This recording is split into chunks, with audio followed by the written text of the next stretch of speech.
चंद भाट ने राजा जयचंद को बहुत समझाने की कोशिश की, परंतु राजा जयचंद ने चंद भाट की एक नहीं मानी और अपने लश्कर को युद्ध के लिए तैयार होने का आदेश दे दिया। इधर दिल्ली में कानदेव सम्राट का पत्र मिलते ही अपनी सेना लेकर कन्नौज को पहुंच गए।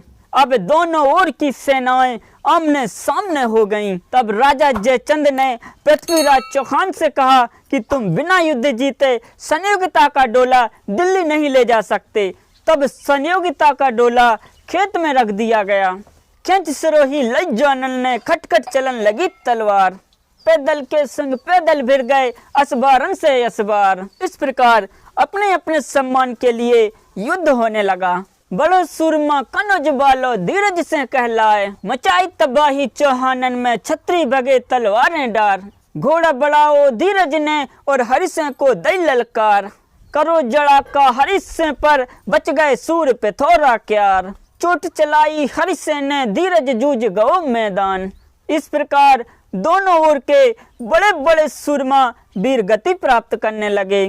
कन्नौज के वीर हमा जमा और दिल्ली के सूरवीर गोविंद सिंह हरि सिंह डोला पर लड़ते हुए वीर गति को प्राप्त हुए। तब जयचंद बोले सब क्षत्रियन से, यारो रखियो धर्म हमार, नमक हमारो तुम खाओ है अब गाड़े में आओ काम। जान न पामे दिल्ली बारे सबकी मूल लोग कटवाए।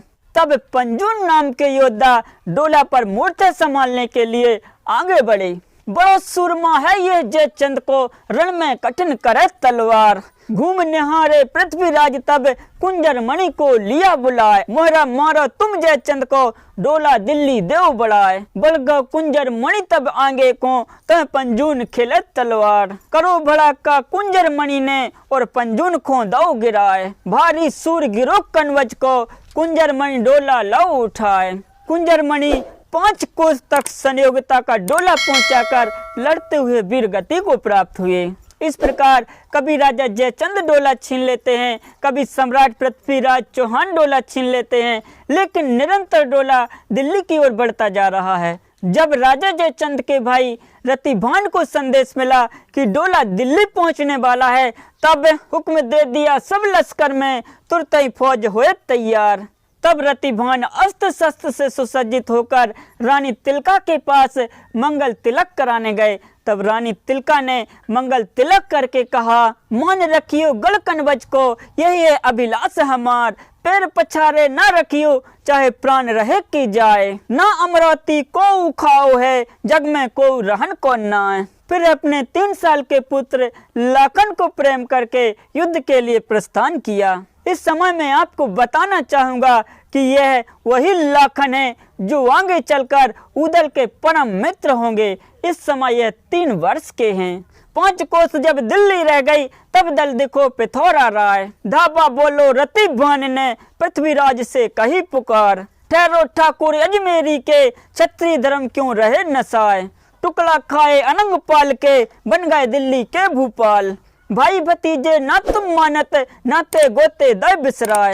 तुम का मंद भय धरती पर भाई की कन्या लाए उठाए। डोला धर दो रण खेतन में जो जीते सो ले उठाए। फिर आगे बढ़ता हुआ डोला फिर से रण खेत में रख दिया गया। झुरमुट हो गई दोनों दल में खटखट चलन लगी तलवार। तब मुकुंद ठाकुर ने रतिभान पर अनेकों प्रहार किए, परंतु रतिभान ने एक ही प्रहार से मुकुंद का शीश उड़ा दिया। यहाँ पर रतिभान चर्म का युद्ध कर रहे हैं। पृथ्वीराज की सेना में हाहाकार मचा दिया। सम्राट का कोई भी सूरमा रतिभान को ललकारता है तो रतिभान उसको स्वर्ग की यात्रा करा देते हैं। तब पृथ्वीराज अपने मन में विचार करते हैं कि जिस राजा के पास इतना शूरवीर भाई है वह राज्य क्यों नहीं करेगा। जब सम्राट को सोचते हुए देखा तब कानदेव बोले, सोच न करो अपने मन में रतिभान को देव लुढ़काए। जब लो प्राण रहे देही में तब लो लड़ो अरी के साथ। इतना कहकर कानदेव रतिभान के सम्मुख पहुंच गए। जब दिल्ली के सूरों के कटे हुए शीश देखे तब क्रोध में चेहरा लाल हो गया और क्रोधित होकर रतिभान से बोले, डोला धर दो रण खेतन में जो जीते सो ले उठाए। ये मन भाई रतिभान के डोला खेतन दियो धराए। दोनों सूरमाओं ने अपने अपने हाथी आगे बढ़ाए। गुर्ज उठाई रतिभान ने और कानदेव पर दई चलाए। दाव बचा लो कानदेव ने अपनी ढाल दई अड़ाए। ऐसी चोट दई रतिभान ने आदि भयंकर के होदा में गिर गए कानदेव मुरझाए। जब कानदेव की मूर्छा जागी तो तुरंत पृथ्वीराज के पास जाकर बोले कि मेरे सिर में भयंकर घाव है, इसमें जल्दी से पट्टी बांध दो। मेरे पास सांसें बहुत कम बची हैं और मैं इन बची हुई सांसों में अपने शत्रु का नाश करना चाहता हूँ। पट्टी बांधी पृथ्वीराज ने, कानदेव लिए शस्त्र उठाए। मूल काट के रतिभान की भाले ऊपर लई उठाए। यहाँ पर लड़ते हुए रतिभान कानदेव के हाथ से वीरगति को प्राप्त हुए और युद्ध करते हुए कानदेव भी वीरगति को प्राप्त हुए। तब तक लड़ते हुए जयचंद वहां पर पहुंच गए और भयंकर क्रोधित होकर युद्ध करने लगे। तब युद्ध भूमि में पृथ्वीराज चौहान, राजा जयचंद और चंद्रबरदाई बचे। तब सम्राट ने अश्वत्थामा द्वारा दिया हुआ अमोघ अस्त्र अपने धनुष पर चढ़ा लिया। तब संयोगिता ने सम्राट का हाथ पकड़ लिया और डोला से बाहर निकलकर अपने पिता राजा जयचंद से बोली, जब आपने स्वयंवर रचा था तो यह युद्ध किस लिए? स्वयंवर में मैंने स्वयं ही पृथ्वीराज को चुना है। मैं आपसे अपना सुहाग मांगती हूँ।